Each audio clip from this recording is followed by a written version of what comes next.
기독교인들에게 하나님이 많은 복을 주셨어요. 그렇죠?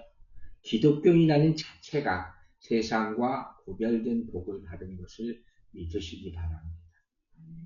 그런데 우리가 항상 좋은 일만 있는 건 아니잖아요. 기독교인이라는 타이틀이 사실은 굉장히 무거운 거거든요. 책임져야 할 것들이 많기 때문에. 그리고 환난과 핍박도 많다고 성경은, 특별히 요한계시록은 계속해서 얘기하고 있다. 그러면 제가 하나 질문을 해볼게요.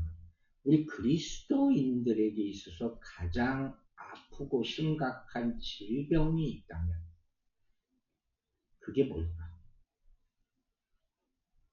가슴 아픈 질병. 여러 가지 여러분 생각을 할 수 있겠지만 그 중에 하나는 뭐냐면요. 바로 오늘 성경에 나오는 말씀. 들어도 듣지 못하고 보아도 알지 못하는, 깨닫지 못하는 그 안타까운 질병. 그게 바로 심판으로 가는, 순식간에 가는. 그래서 요한계시록의 7교회를 통해서 계속해서 성령께서 요한을 통해서 말씀하시는 게 뭐예요? 귀 있는 자는 성령이 교회에게 하는 말씀을 들을지어다. 오늘 본문에도 나와 있잖아요. 여러분, 이것이 마지막 명령이에요. 진짜. 정말 마지막 때 주님이 오시기 전에 경고하십니다. 갑자기 오실 거지만 분명은 성경을 아는 사람은 경고가 있음을 아는 거예요.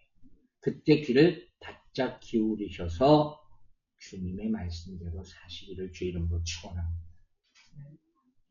제가 가끔 그런 생각을 해요. 우리 모두 마찬가지일 거예요. 하나님은 우리를 다 아시잖아요. 있습니까? 하나님은 우리의 삶을 보면 참 안타까워요. 그죠? 마치 부모가 자식을 보는 것 같을 때가 많아요. 얼마나 안타깝고 얼마나 안쓰러울까.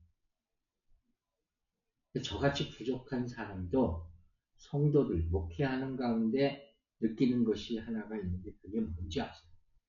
참 말 안 듣는다 할 때가 있어요. 하나님 보시기에는 오죽하시겠어요. 사랑하는 여러분, 예수님 앞에서 양이 되시기 바랍니다. 예수님 앞에서 양이 됐다는 것은 첫째가 자기 부인을 한다는 거예요.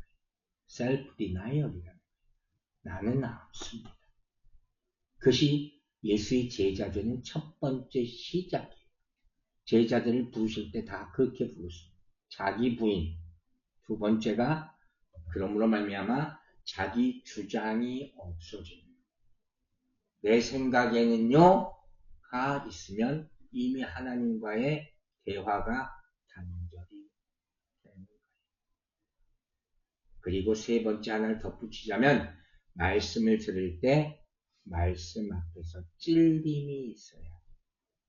나를 향해서 하는 말씀이 자기 부인, 자기 주장이 없어야 돼요. 찔림이 있을 때 진정한 하나님의 양으로서 그분의 음성을 따라다니게 될 줄로 믿습니다. 자, 3주 만에 다시 주님이 7교회에 주신 그런 칭찬, 책망, 그리고 약속이죠. 하나님이 주시는 순서예요. 칭찬도 하고, 책망도 하고, 그리고 승리하는 자들에게 주시는 상급, 약속이에요. 자, 우리 3주 전에 배웠으니까 다 잊어버리셨을 거예요. 우리가 주보에 보면 간단하게 또 제가 정리를 해놨지만 첫 번째 에베소 교회에 주는 약속이 뭐였어요? 낙원에 있는 생명나무의 열매를 준다. 그래서 낙원은 뭐예요? 에덴 동산이에요. 에덴, 이든이라는 자체의 뜻이 뭐라고 했어요? joyful, 기쁨이. 에덴 동산은 기쁨의 동산입니다. 여러분의 마음에 기쁨의 동산이 있게 되길 바랍니다. 예수 그리스도 말미암아. 그럼 에덴 동산에 두 그루의 나무가 있죠.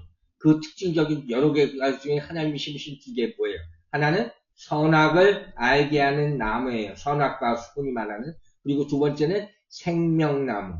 여러분의 마음에 기쁨이 있기를 원하십니까? 선악과와 생명나무가 여러분의 마음 가운데 있게 되기를 바랍니다. 두 번째, 에베소 교회 다음에 뭐죠? 서머나 교회라고 시계방향으로 이렇게 지금 터키에 있던 소아시아의 교회. 저 서머나 교회에 주시는 축복이 뭡니까? 둘째 사망의 해를 받지 않는다. 둘째 사망이라는 말이 성경에 나온다고요. 그럼 둘째 사망이 있으면 뭐가 있다고 그랬어요? 당연히 첫째 사망이 있겠지. 그럼 사망이 있으면 뭐가 있어요? 부활이 있다. 둘째 사망의 해를 받지 않는다는 것은 첫 번째 부활에 참여한다. 여러분 부활의 능력이 덧입혀지기를 제 이름으로 축원합니다. 참 죽음에는 세 가지 종류의 죽음이 있다고 기억하시라고 했어요. 첫 번째는 육신의 죽음이에요. 우리는 다 늙어 죽어요. 그죠? 두 번째는 뭐예요? 영혼의 죽음이라는 게 있어요. 하나님과의 나와의 관계가 단절되는 것. 그걸 영혼의 죽음이에요. 가장 가슴 아픈 거예요. 살면서도 하나님과 대화를 못하면 영혼이 죽은 거예요. 세 번째 죽음이 뭐라고요? 영원한 죽음이에요. 우리가 숨을 먹을 때 천국과 지옥으로 갈라지는 거예요. 우리가 하나님이 주는 부활의 옷을 입을 때 영생의 길로, 영원한 죽음의 길로 가지 않고 영원히 사는 길로 가게 될 줄로 믿으시기 바랍니다. 두 번째 주시는 상급이에요. 오늘 세 번째 교회, 에베소, 서모나, 버가모 교회에 주시는 말씀을 봅니다. 자, 계시록 2장 17절 다시 볼게요. 이기는 그에게는 내가 뭘 줘요? 감추었던 만나를 주고 또 흰 돌을 줄 터인데 그 돌 위에 새 이름을 기록한 것이 있나니 받는 자밖에는 그 이름을 알 사람이 없느니라. 오늘 말씀이 조금 어려워요. 처음 보거나 듣는 그런 단어들이 나오기 때문에. 그러니까 계시록을 읽다가 벌써 2장이잖아요. 이쯤 되면 벌써 덤든다고요. 근데 제가 한 가지 여러분한테 꼭 강조드릴 것은 여기 나오는 말씀들은 다 구약에 있는 말씀입니다. 그만큼 우리가 성경을 안 읽고 뭘 배우지 않았기 때문에 모르는 것일 뿐이지 다 우리가 이해할 수 있는 것이라는 거예요. 먼저 보면 이 버가모 교회의 상황을 먼저 알아야 하잖아요. 에베소 교회, 서머나 교회의 상황을 알듯이 이 버가모 교회가 어떤 상황이었냐? 한마디로 저는 이렇게 표현할게요. 내우외환이다. 한자예요. 이거 내우외환이라는 건 뭐예요? 안으로는 걱정이 있어. 밖으로는 환란이 있어. 그런 상황이에요.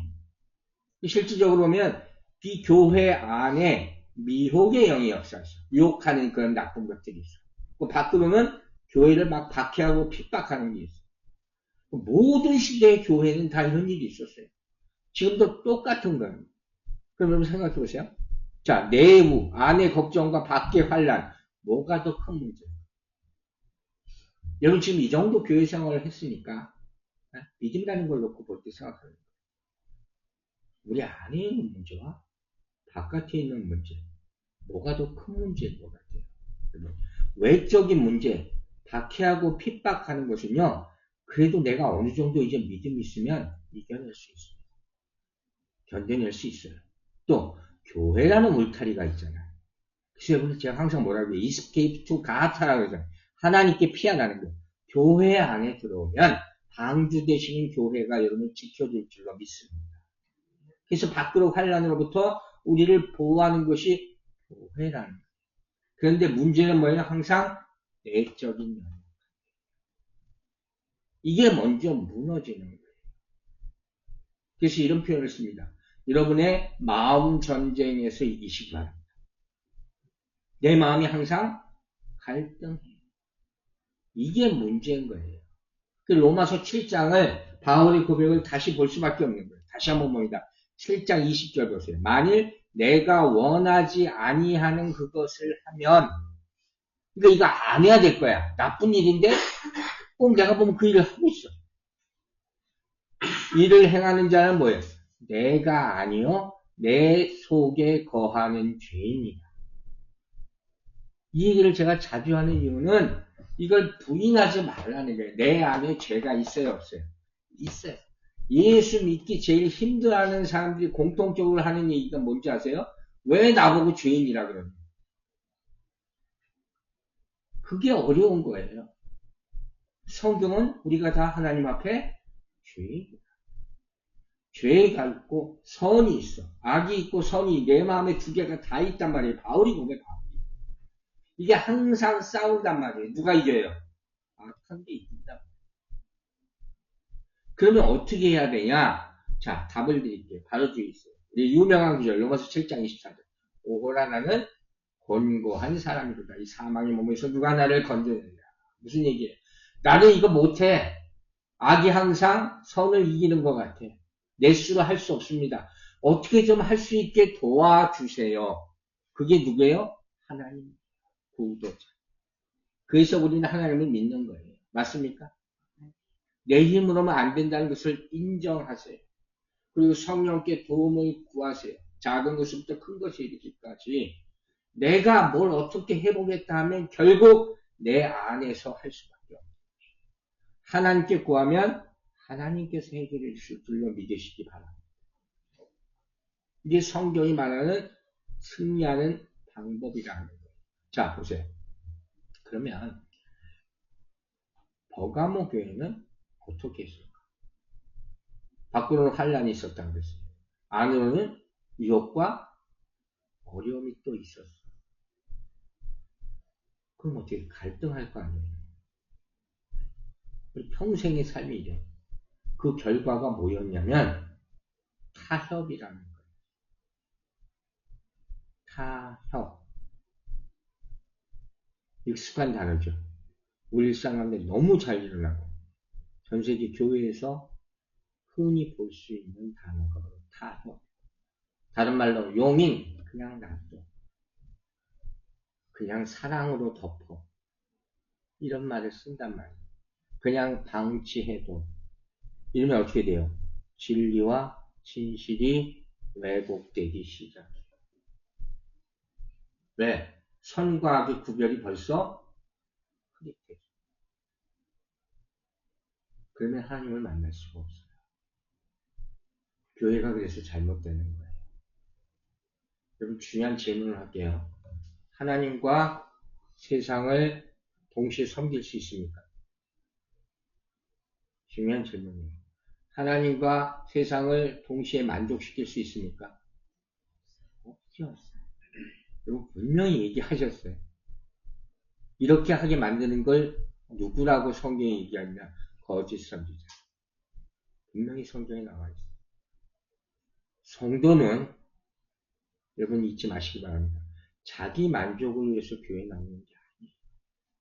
그럼 어떻게 해? 자신을 쳐서 거룩하게 만들어서 하나님께 영광 돌리는 사람. 아멘입니까? 아멘. 이 성도예요. 그래서 나는 날마다 중노하지. 예수 앞에서 죽을 때 하나님 축복해 주실 줄로 믿으시기 바랍니다. 아멘.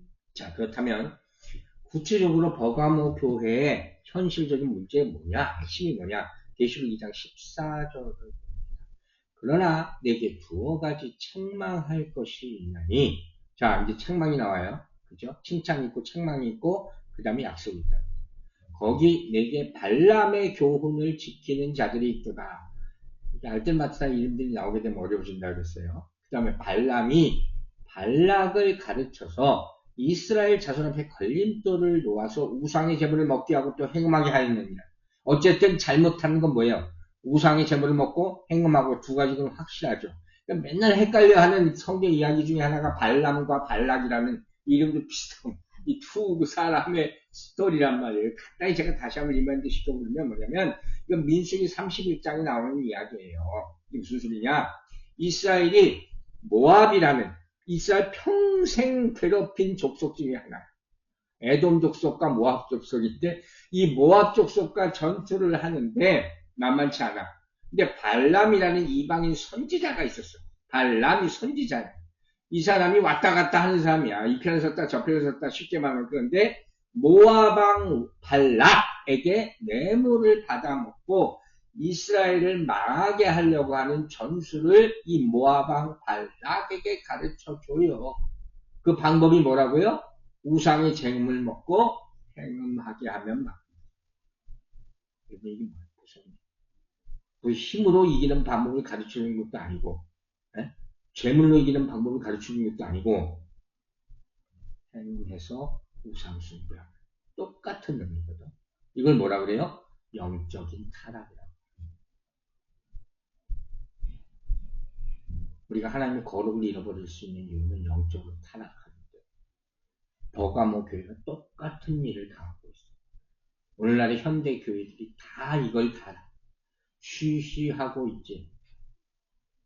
그러나 그 안에서 악한 일이 너무 많이 벌어지고 있어요. 고린도전서 10장을 보세요. 21절. 너희가 뭐라고 했어요? 주의 잔과 귀신의 잔을 겸하여 마시지 못하고. 바울이 아주 적나라하게 얘기하는 거예요. 두 주인을 섬기지 못한다는 거예요. 주의 식탁과 귀신의 식탁에 겸하여 참여하지 못하고. 그러니까 이게 그냥 빗대서 얘기하는 게 아니라 실제로 그랬다는 거예요. 제사 지내면서 교회 다니고. 유대인들이 그랬어요. 이스라엘이 그랬단 말이에요. 소위 말하는 양다리 걸친 거죠. 자, 서두에 제가 물어봤죠.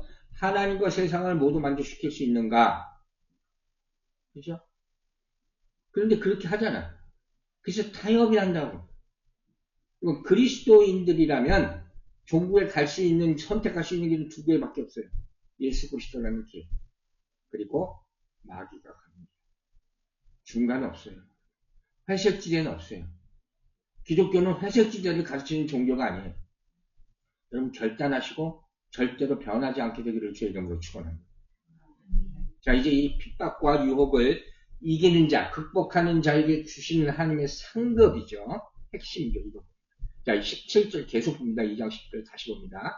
이기는 그에게는 뭘 줘요? 내가 감추었던 만나를 주고, 그 다음에 뭘 줘요? 흰 돌을 줄 터인데 그 돌 위에 새 이름을 기록하는 것이 있나니 받는 자 밖에는 그 이름을 알 사람이 없습니다. 자, 여러분에게 뭐가 있어야 돼? 만나와 흰 돌이 있어야 돼. 그죠? 첫 번째 에베소교를 통해서 생명나무 열매를 받으시기 바랍니다. 갖고 있어야 돼요. 두 번째, 둘째 사망의 해를 입지 않은 부활의 몸을 받으시기 바랍니다. 자꾸자꾸 하나님 앞에 가기 전에 있어야 될 것이 늘어나고 있죠. 잊어버리지 마세요. 오늘은 뭐가 있어요? 감추었던 만나, 그리고 흰돌이에요. 이게 좀 어려워지는 거예요. 오늘 본문. 그래서 오늘은 먼저 감추었던 만나에 대한 얘기를 합니다. 자, 먼저 물어봅시다. 이거 많이 들어봤을 거예요. 만나가 뭐예요? 만나. 이스라엘이 출애굽하고 광야 생활한 40년 동안 하나님께서 하늘에서 주시는 음식이에요. 하늘에서 새벽에 일어나 보면 이슬 같은 것이 막 떨어지는데 그게 뭐예요? 만나라고 했어요. 다시 볼게요. 출애굽기 16장 4절.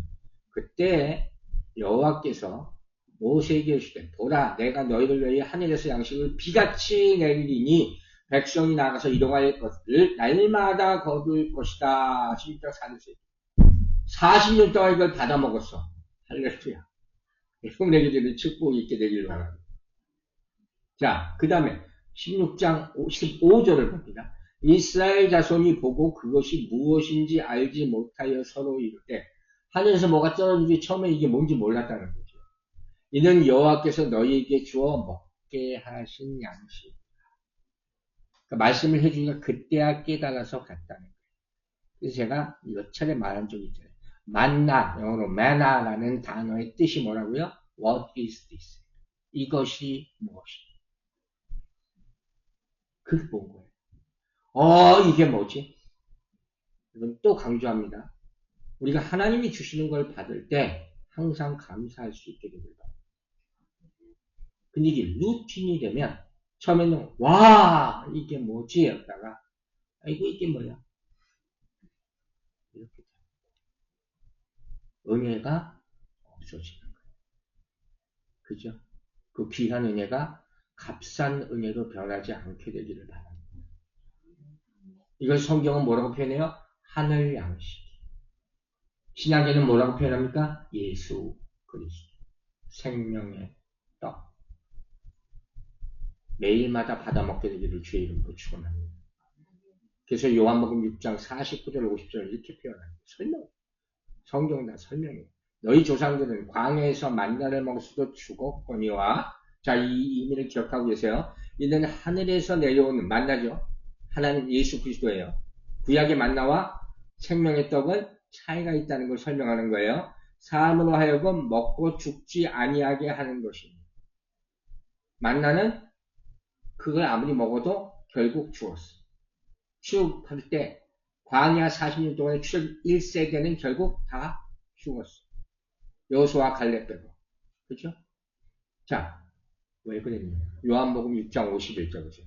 나는 하늘에서 내려온 살아있는 떡이니. 누구예요? 예수 그리스도. 사람이 이 떡을 먹으면 영생하리라. 내가 줄 떡은 곧 세상의 생명을 위한 내 살이니라 하십니다. 그래서 우리가 성찬식을 하는 거예요. 내 피요, 내 살이다. 생명의 떡을 받아 영생이 이루시기 바랍니다. 즉 정리하자면 구약의 만나는 이스라엘 백성을 한시적으로 먹여 살린 거예요. 40년 동안. 그것도 굉장하지만 이걸 한시적 은혜라고 하는 거예요. 여러분이 잠깐 받는 은혜가 있어요. 그렇죠? 찬양을 할 때나 말씀드립니다. 그러나 예수님이 공급하시는 만나, 말씀이에요. 이것은 영원히 살리는 은혜가 될 줄로 믿으시기 바랍니다. 그래서 말씀을 공급합니다. 그게 영생의 길로 여러분의 생수의 강이 흘러 넘치기를 주의 이름으로 축원합니다. 자, 여기까지는 우리가 만나는 기억을 하잖아요. 근데 본문에 하나 이상한 게 나와. 그게 뭐냐면 그냥 만나라고 하지 않고 감추어진 만나다. 그래서 조금 어려워지는 거예요. 자, 이걸 잠깐 설명할게요.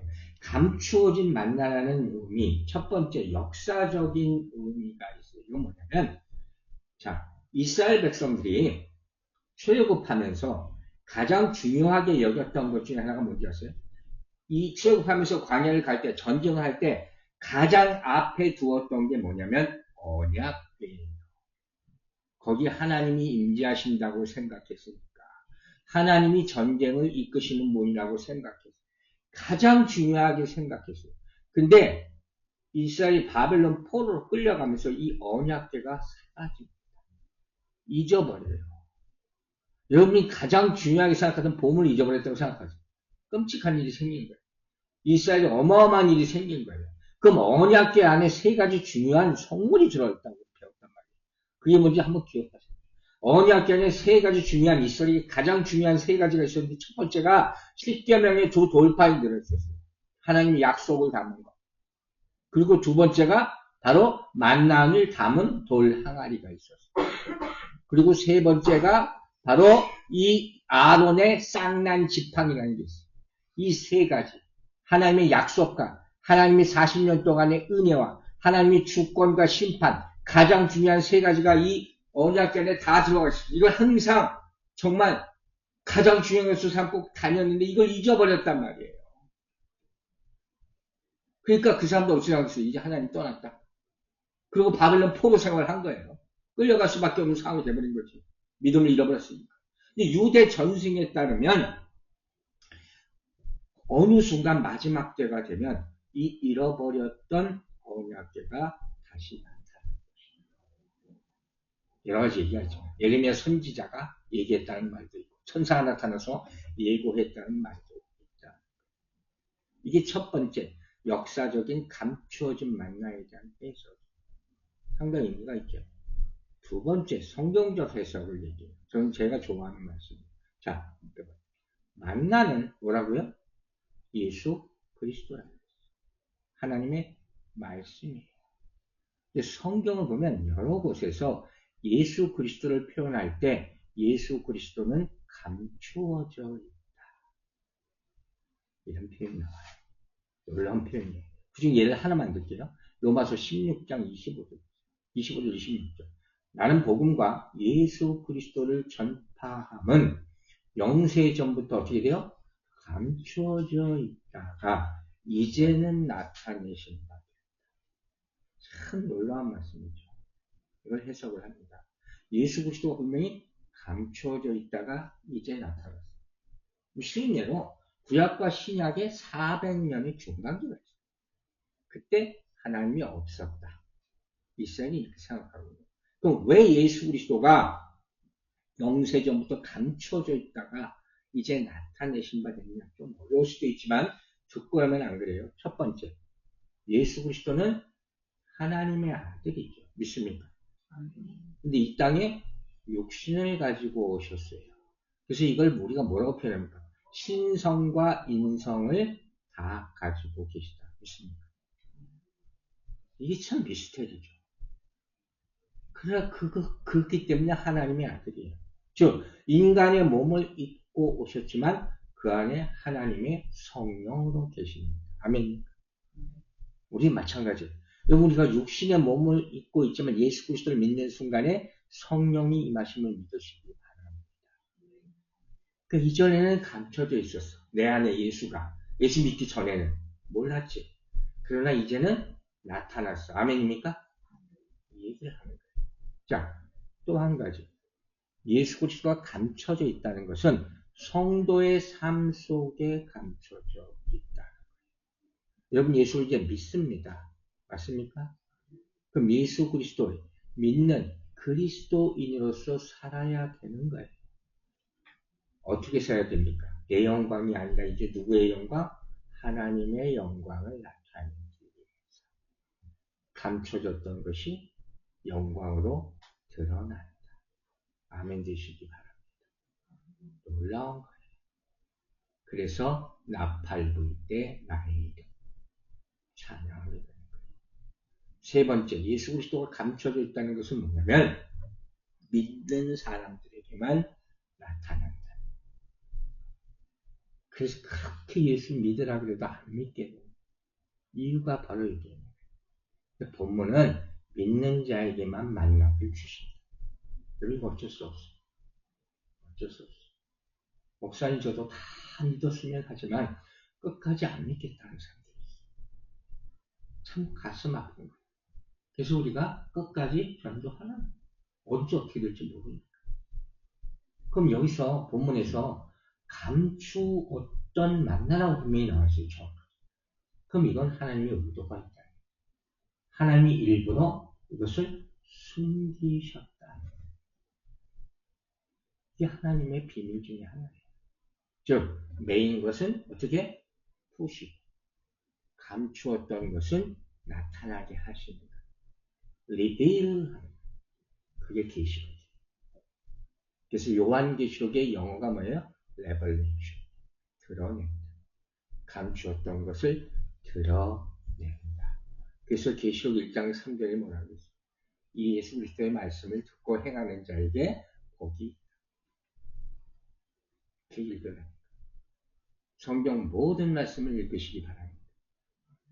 여러분에게 꼭 필요한 말씀 주시면 나머지 말씀도 다 복된 말씀이다. 그러므로 감추었던 만나를 이제 받았습니까?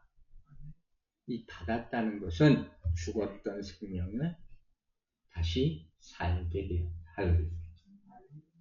여러분 영생의 복을 누리시기 바랍니다. 아직 죽지는 않았지만 우리가 이미 이 만나를 먹음으로 말미암아 생명의 말씀을 받음으로 말미암아 여러분이 영생의 확신을 갖게 되기를 주님으로 축원합니다. 이게 복음이에요. 그럼 마지막으로 이 감추었던 만나를 받아야 되잖아요. 우리가 그냥 듣고 오늘 아멘 하지만 어떻게 받나 이것만 얘기하고 마칠게요. 성경에 답이 다 나와 있어요. 자, 저는 답을 어디서 찾냐면 마태복음 13장. 마태복음 13장의 타이틀을 여러분 성경 가서 찾아보세요. 성경에 보면 항상 소제목이 나와 있죠. 소제목이. 그죠? 성경 보면 요령 중에 하나 있어요. 뭐라고 나오냐면 감추어진 보화의 비유라는 게 있어요. 감추어진 만나. 똑같죠? 감추어진 보화의 비유. 여기서부터 답을 얻는 거예요. 자, 13장 44절만 봅니다. 천국은 마치 어떻게 해요? 밭에 감추인 보화 같아. 천국을 밭에 감추인 보화로 비유했어. 그 다음에 어떻게 해요? 사람이 이를 발견한 후에 순서를 잘 기억하고 계세요. 숨겨두고 기뻐하며 그 다음에 뭘 했어요? 돌아가서 자기 소유를 팔아서 그 밭을 사느니라. 제가 성질 급해서 답부터 말하자면 천국을 얻는 방법이 여기 다 기억하세요. 천국을 얻는 방법. 감추어진 만나에 비유하면 만나를 얻는 방법. 그죠? 똑같은 얘기야. 천국이 예수 그리스도니까. 그죠? 즉, 요지는 뭐냐? 보화가 있어. 보물이라고 생각하는 것들이 있잖아요. 어떤 보물이라 할지라도 어떤 사람에게는 평생 동안 안 보여. 그냥 감추어진 보화야. 근데 어떤 사람은 내가 그걸 발견하는 거야. 궁극적으로 내 것이 되는 거야. 그게 뭐냐? 말씀이다. 믿습니까? 그게 예수 그리스도의 말씀이라는 거예요. 즉, 성경 안에 수많은 귀한 진리가 담겨져 있어요. 그죠? 그리고 수많은 방법으로 복음이 전해졌어요. 이제까지. 수천 년 동안. 그런데 아직도 어떤 사람에게는 이건 감추어진 상태. 봐도 몰라. 들어도 깨닫지 못해. 저도 얘기했잖아요. 그럼 누구만 그 가치를, 그 말씀의 가치를 이제 꼭 필요하다 생각하는 자들만 말씀을 보게 되고 교회에 오게 돼요. 이게 우리 예수 말씀 교회가 되기를 주의 이름으로 축원합니다. 아멘. 여러분, 요한복음 3장 16절 보세요. 요한복음 3장 16절. 하나님이 세상을 사랑하사 독생자를 주셨다. 이거 예수 믿는 사람 모르는 사람 없어. 그런데 이 말씀이 나로 하여금 눈물 흘리게 한 적 있어요? 내가 이렇게 살아야 되겠다고 결단한 적이 있어요? 제가 여러분한테 찬양을 하나 보낸 적 있을 거예요. 요한복음 3장 16절. 박종호 성가 사는 사람. 유명한 옛날에 얘기했던 사람. 장로님인데. 저 전도사 때 이분이 보는 찬양 가운데 요한복음 3장 16장을 타이틀이 있어요. 그걸 우연히 그때 테이프 그걸 듣게 하루 종일 통곡을 했어요. 그전에도 들었던 곡이고 이 말씀을 모르지 않아. 근데 그날따라 이게 가슴을 쳤어요. 몇십 년 전 얘기야. 근데 저는 아직도 그 상황을 잊을 수가 없어요. 하나님의 사랑이라는 게 이러구나. 독생자를 주셨구나. 나를 위해서 주셨구나. 이 체험이 있게 되기를 주의 이름으로 축원합니다. 이게 말씀의 능력이에요. 그러니까 하나님 어느 순간이 나는 몰라. 하나님께서 어느 순간 내 마음을 열어주신. 가끔 이런 분들 있잖아요. 아우 저 사람이 어떻게 예수 믿을까? 절대로 그런 얘기 하지 마. 나도 믿었는데. 그죠? 놀라운 하나님의 은혜를 찬양하시기 바랍니다. 내 눈을 뜨게 하실 때가 있어요. 성경 맨날 읽으면 까막눈 같이 모르겠어. 어느 순간 보게 하시면 믿으시기 바랍니다. 이게 말씀이에요. 자, 이제 다시 본문으로 돌아가서 보화를 어떤 사람은 발견하고 어떤 사람은 발견하지 못해. 그럼 이제 발견했어요. 여러분 발견한 거예요. 교회에 와 있으니까 이제 말씀을 읽으니까. 그러면 그 다음 뭘 해야 돼? 이 보화가 발견했어? 또 봐? 그러고 가야 돼? 아니죠. 이게 내게 돼야 돼. 이 말씀이 내게 돼야 돼요. 그러면 어떻게 해야 되나? 그 본문이 나와 있는 거예요. 이 사람이 어떻게 했다고 했어요? 이 재밌는 사람이에요. 처음에 보화를 발견해서 밥하다가 농부사가 이 발견해놓고 다시 숨겨놨어. 얼마나 재밌어요. 이거 왜 숨겨놨을까? 저만 가지려고 숨겨놓은 거야. 첫 번째 숨겨놓고 두 번째 집에 가면서 뭘 생각해요? 이게 얼마나 가치 있는 것인가를 생각하는 거예요. 우리 전당포 같은 데 가서 알아보는 게 아니라 보석방 가서 알아보는 게 아니라 이게 얼마나 귀한 건가 생각하는 거예요. 그 다음 세 번째는 뭐랬어요? 감춰놓고 가치를 생각하고 이거 어떻게 하면 가질 수 있어요? 세상과 똑같은 이치일 수 있어요. 그러면 어떻게 돼요? 그때부터 계산을 하겠지. 내가 이거 공짜로는 못 가는 거예요. 그럼 명심하세요. 예수를 공짜로 못 믿어요. 내가 얼마나 지불할 대가가 있어야 할까? 자, 예수 믿는 것도 똑같아요. 예수 믿는 데는 지불해야 할 대가가 있어요. 그게 뭐예요? 십자가. 십자가. 그래서 예수님이 뭐라 해서 제자를 부를 때 나를 따라오려거든 자기를 부인하고, 제가 서두에 얘기했잖아요. 첫 번째, 자기를 부인하고 자기 십자가를 지고 쫓으라 할 수 있게 되기를 바랍니다. 그게 감추어진 보화의 가치. 빌립보서 3장을 보면 사도 바울이, 이 본문에 없을 거예요, 놀라운 고백을 하는 게 뭐냐면, 예수 그리스도를 이 사람이 믿게 됐잖아. 그전엔 핍박하잖아. 예수 그리스도를 알게 되니까 그 아는 지식이 가장 고상하기 때문에 자기가 이전에 알고 있던 걸 다 배설물처럼 똥. 그 박식한 바울. 예수를 믿으니까 그전에 내가 알고 있던 건 아무것도 아니라는 거야. 심지어 똥 같다. 예수가 여러분의 가장 값진 보화가 되기를 주의 이름으로 축원합니다. 결론이에요. 내가 가진 것을 다 팔아서 밭을 사고 보화를 발견해서 그것을 내 것으로 삼는, 그것이 여러분의 인생의 가장 큰 기쁨이 되기를 바랍니다. 그때 할렐루야가 나옵니다. 그때 찬양이 나옵니다. 뭐 연습해서 찬양하는 게 아니에요. 여러분 마음에 이든 기쁨이 있을 때, 보화를 발견했을 때 주를 찬양할 수 있게 되기를 바랍니다. 여러분, 제가 목회하면서 제일 기뻤을 때가 두 가지 부분입니다. 하나는 성도들이 말씀을 듣고 기뻐요. 깨달을 때, 회개할 때. 두 번째는 제가 말씀을 준비하면서 몰랐던 말씀을 발견하게 됐어요. 그게 감추어진 보화, 그게 감추어진 만나예요. 여러분, 그 능력을 가지고 우상 숭배와 행매에 빠지지 않고 승리하시기를 바랍니다. 이 교회 안에서 감추어진 만나를 찾게 되기를 주의 이름으로 축원합니다. 기도하겠습니다. 아버지 하나님, 감사합니다. 말씀에 우리에게 주실 축복을 오늘도 받습니다. 감추어진 만나가 있습니다. 예수 그리스도 하나님의 영원한 말씀, 생명의 말씀을 받아서 하늘나라는 그 순간까지 기쁨으로 살게 하여 주시옵소서. 감사드리며 예수 그리스도의 이름으로 기도했습니다. 아멘.